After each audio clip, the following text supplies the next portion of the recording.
Recently, we were given a Sabre to use for champagne. It's right behind us. Trent, do you mind passing the Sabre? And watch out, it could be very dangerous. I don't know if this can be seen. It's got the wind-up. It's the Modlux Champagne Splendor Sabre. And I was giving it a try. Never used a Sabre before. Have you used a Sabre previously? Got to say no. Yeah. Who uses a Sabre, though? Who uses a Sabre? Well, apparently Napoleon and his crew does, because that's how they celebrate with champagne. But I think a couple of people that just want to be ballers probably and enjoy a good time and celebrate. And it certainly was an event. But if you do it wrong, bloody hell, it's a waste of money on that bottle of champagne that you bought. And so I was out practicing on this before doing the Sabre. And of course, I'd go on a cheap bottle of sparkling. And I actually found out a few tips on how to use a Sabre based on my mistakes. And I wanted to share that with everyone. The Sabre itself, there's a few tips to hold. One of them is around the champagne bottle itself, right? You actually, if you don't keep it cool, I feel like you're about to stab me. If you don't keep the champagne bottle cool and you keep it at room temperature, it's actually going to break in a brittle format. So in a less brittle format. So it's actually going to explode everywhere. What you have to do, you have to bung it in the freezer for about 30 minutes. Make sure the glass is cool enough so that when you do strike it, it's brittle and breaks apart in chunks, doesn't explode.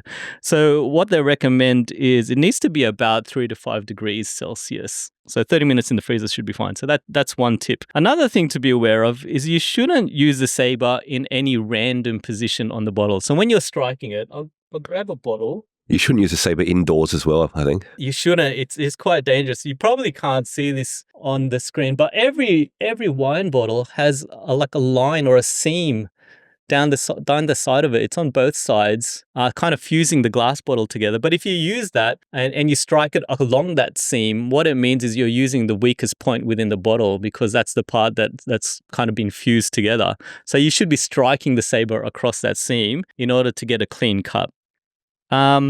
Number 3, let me show you this Sabre. I always thought it'd be quite a dangerous weapon, but I'm putting up my fingers. I'm not cutting myself. Yeah.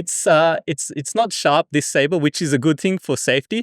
But you're not meant to use the sharp side to it. Actually, you're meant to use the blunt side to hit it off. Oh, I always really? thought you'd be using the sharp side, and there's a few reasons for that. One, if you use the sharp side, you're going to actually blunt the blade. And 2, you don't need to cut in the glass. All you need is a bit of momentum to push it off. And so that probably leads to the next one, which is you don't really need a lot of force. Like the first time I did it, and I'll put some videos up on the YouTube, I was like going really hard, using as much might as I could, and the bottle exploded. And I was actually going at a downward force. So when you're striking across the seam, you're just lining it with the bottle and going up, but you actually don't need much energy. There's a lot of pressure already in the bottle. You just need to kind of tap it, release that energy through the momentum of the blade, and it'll open up. And then the last thing, I did this with my wife. We were trying to film everything. So my wife was holding the bottle at the bottom. I had the camera here. The blade was probably near her face. The whole thing exploded. And we were lucky that no one got injured. But safety, you mentioned it. Do it outside. Don't do it with someone else holding it. Keep it as an individual. Make sure there's a lot of people outside of distance so that the cork doesn't hit anyone. And wear glasses. You don't know where that shattering glass is going to go. Wear glasses and protect your eyes. So 5 tips from the mistakes I have on using a Sabre. Are you a Sabre master now?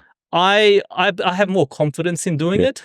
I'll probably do another practice run if I was to do it in front of anyone else. So would you do it on a expensive bottle of champagne now? No. No. No. Unless I was a billionaire or something like that, maybe. But the risk is too high. If I get that wrong, geez. But maybe with these tips, I'm making sure I get it right.